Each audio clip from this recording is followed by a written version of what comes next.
내일을 지배해 보도록 하겠습니다. 내일도 필식 김도영 전문가님 나와주세요. 안녕하십니까. 필식 김도영입니다. 전문가님, 그 중국 우한 지역 폐쇄 해제 소식 들렸을 때 와, 강력한 호재 하나 나왔다 뭐 이런 생각 들었는데 호재 반영은커녕 시장 하락으로 전환하면서 또 마감 지었거든요. 오늘 장 어떻게 보셨습니까? 네, 오늘 전체적으로 이제 우리가 한마디 앵커님께서 말씀하셨던 부분에 대한 정리를 해보면 알려진 호재는 호재가 아니다. 시장은 참 무덤덤했다라는 표현을 좀 드릴 수가 있겠는데요.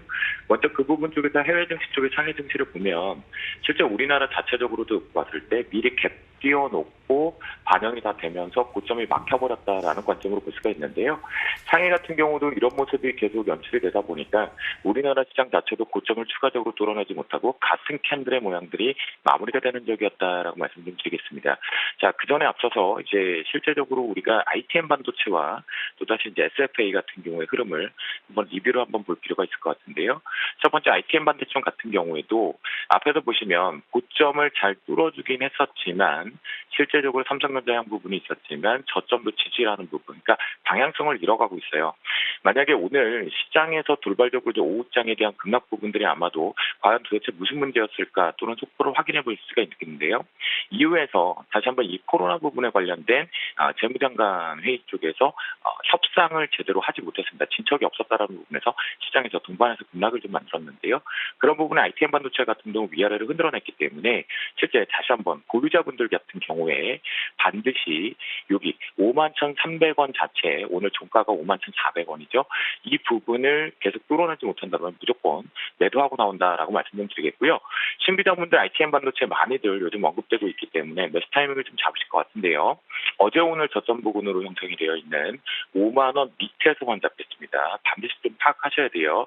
지금 비중 한 번에 확실히 좀 안 돼요. 신비자분들 기존 분들 역시도 되돌림이 V자가 워낙 많이 나왔기 때문에 이제 손절폭도 많이 줄었고요. 그런 부분에 현금 제가 이제 내일 기준까지는 우리는 일단 상승을 즐겨본다라는 표현을 좀 드렸었거든요. 그런 부분 속에서 오늘 먼저 막혔기 때문에 그다음 SFA 같은 경우는 지금 추가적인 부분에서 역시나 위쪽으로 한번 뚫어주었죠. 그랬는데 시장 여파도 분명히 있겠고요. 하지만 이런 종목 같은 경우 SFA 같은 관련 쪽은 이제 음봉 부분에 자신 있게 미리 사두자. 올라간 것이 앞에서 우리가 ITM 반도체하고 비교해서 올라온 것이 없죠. 그런 부분에서는 눌림목 매수 타임 좀 계속 잘 잡자라고 말씀 좀 드리겠습니다. 앞에서 알려진 호재는 호재가 아니다라는 부분에 상해 쪽을 말씀 좀 드렸다면요. 우리나라 같은 경우는 지금 보시면 실제적으로 분봉상으로 잠깐 보도록 하겠습니다. 시장 자체가 초반에 기관 쪽의 뷰에 대한 매도가 외국인 매도 더 저희가 필식 코너에서 얘기할 필요 없죠. 그들이 들어오거나 또는 매도가 진정되는 시간이 필요하다라고 말씀드렸습니다. 그 조건이 아직 부합이 되지 않았기 때문인데요. 날짜는 제가 좀 사실은 생방에서는 저도 전략 노하우가 있다 보니까 말씀을 좀 못 드리는데요. 걱정하실 필요는 없죠. 시장에 이탈 나가는 부분은 아니에요. 네, 지금 일시적인 부분에 대해서 확인하려고 하는 징후 때문인데요. 올라가 놓고 다시 내려왔을 때의 부분이 뭐였냐면 기관과 외국인들, 특히나 기관 쪽에서 현선물에 대한 매도 부분이 좀 있었다라고 볼 수가 있는데요. 이때 한시를 기점으로 위쪽으로 당겨줬던 게 뭐였냐? 외국인과 기관의 쌍끌이 매수 쪽이었습니다. 즉 실제로 보시면 여러분들이 수급상에서 매도로 분명히 보였을 텐데요.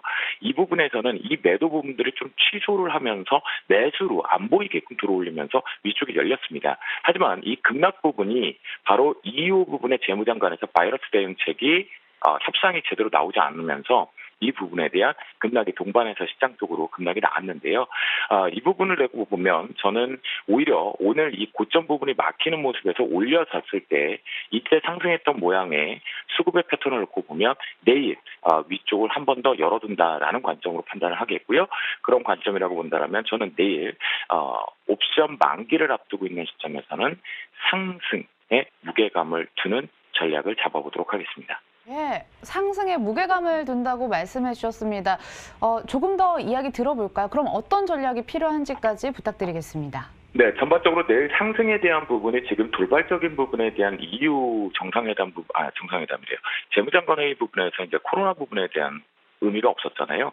그런 부분에서 사실 오늘과 내일 제가 코스피 시장 쪽 기준에서 먼저 변동성 지수 쪽을 놓고 보면 이 부분이 여기에 숨어있는 이렇게 갭이 하나 있는데요. 여기 부분의 상단까지, 그러니까 내려오는 부분의 추가 하락 부분을 열어뒀던 부분입니다. 그런데 오늘 막판부에 강하게 시장이 급락 부분으로 전환이 되다 보니까 이 변동성 차트가 지금 올라와 버렸거든요.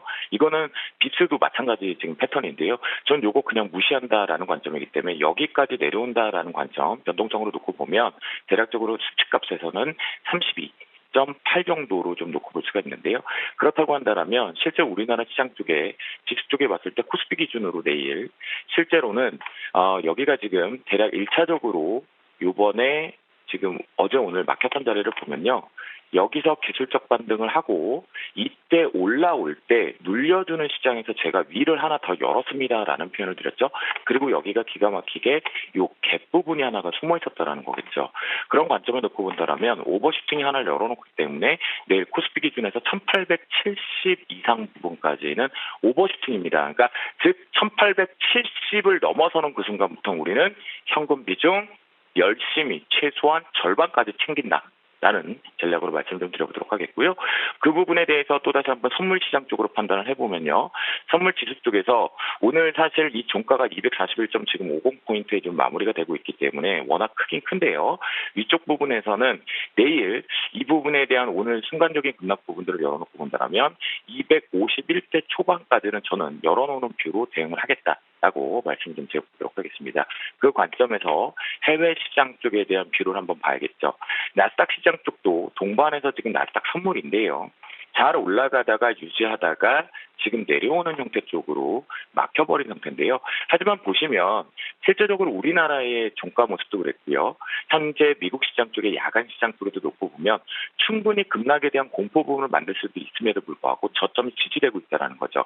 그렇다고 한다면 장중 부분의 주간장에서 밀려갔자 저는 별거 없다라는 판단이기 때문에 이 부분이 위쪽이 하나 더 어제 부분이 먼저 미리 이 윗꼬리가 코로나 핑계로 내려왔다. 그렇다고 한다면 실제 이후 부분에 대한 재무장관 회의 자체에 대한 공포 부분들은 먼저 반영돼 있는 야간장의 모습이기 때문에 내일 추가로 올라간다라는 표현을 좀 드려보도록 하겠고요. 그다음에 빕스 부분도 조금 빠르게 한번 보죠. 빕스 같은 경우도 보시면 우리나라하고 다르게 미국 시장 쪽과 공포지수 쪽으로 보면 벌써 저점을 좀 일단 찍고 내려왔죠. 그런데 여기도 하나 숨어 있는 자리가 있다. 어디? 바로 요 자리라는 거죠. 이 부분을 놓고 판단을 해보면 아직 요 여유가 남아있다라는 겁니다. 그렇기 때문에 아직 고점을 제대로 찍지 못했으니까 그 파동이 내일과 맥스, 저는 내일로 지금 판단하고 있거든요. 그러니까 내일 오버슈팅 부분만 만들어주면 이번에 상승 파동은 마무리가 된다라고 말씀 좀 드려보도록 하겠습니다. 네, 시장은 예측이 아니라 대응이라는 생각을 김도윤 전문가님 보면서 많이 생각을 해봤습니다. 뭐 준비해 주신 내용과 확 바뀌는 경우가 참 많거든요. 그만큼 또 민감하게 대응 잘해주고 계시는데 종목별 대응? 그러니까 어떤 종목으로 대응하면 좋을까요? 네, 오늘 사실 우리 앵커님께서 포인트를 되게 잘 잡아주셨어요. 우한이 이제 하늘도 뚫었고요, 땅도 뚫었고요, 바다도 뚫어버렸죠. 그런데 그 부분에서 오늘 화답되고 있었던 것들이 바로 대중국 관련된 소비재 쪽으로 된 쏠림이 있었거든요. 그런 관점에서 오늘 같이 밀리긴 했지만 저는 오히려 이제 매수 기회가 들어왔다라는 관점으로 말씀드리겠습니다. 그래서 첫 번째 종목 같은 경우는 신세계 인터내셔널 쪽의 관점의 의류와 화장품 쪽으로 해서 늘리목 매수 타이밍 19만 3천 원 이하 부분에서 매수 타이밍을 분할적으로 한번 잡아놓자라는 표현을 좀 드려보도록 하겠고요. 잡자라는 전략이겠죠. 표현이라고 합니다. 참, LG생활건강 같은 경우에도 긍정적으로 계속 바라보자라는 말씀을 좀 드리겠는데요. 앞에 갭이 하나 있기 때문에 이 갭을 메꾸는 부분에서 중간 마디가 나오기 때문에 전일 저점 부분인 119만 원 이하 정도에서 매수 타이밍을 잡아놓자라고 말씀 좀 드립니다. 그리고 마지막으로 요거는 중장기 관점 보셔야 됩니다. 호텔신라 오늘 필식에서 대놓고 말씀 좀 드리겠습니다. SK 저 위에서 보자 20만 원 얘기했던 것처럼 호텔신라 내일 시간에서 말씀 좀 드리겠지만 실제 저 위에 목표가 한번 놓고 9만 원 이상 쪽을 놓고 지금 분할 매수 관점 쪽에 포트에 집어넣자라고 말씀드려보도록 합니다. 네, 이제 중국 소비주 볼 때가 됐나 봐요. 호텔신라, LG생활건강, 신세계 인터내셔널까지 말씀해 주셨습니다. MTNW 김도윤 전문가였습니다. 고맙습니다. 감사합니다. 주 중반까지 잘 달려오셨습니다. 내일 참 변곡점 맞을 거다 이야기를 많이 하는데요. 목요일도 잘 버텨보고 금요일까지 마무리 잘 할 수 있도록 저희 빨간맛에서 함께 해보시길 바라겠습니다. 끝까지 시청해주신 여러분 고맙습니다.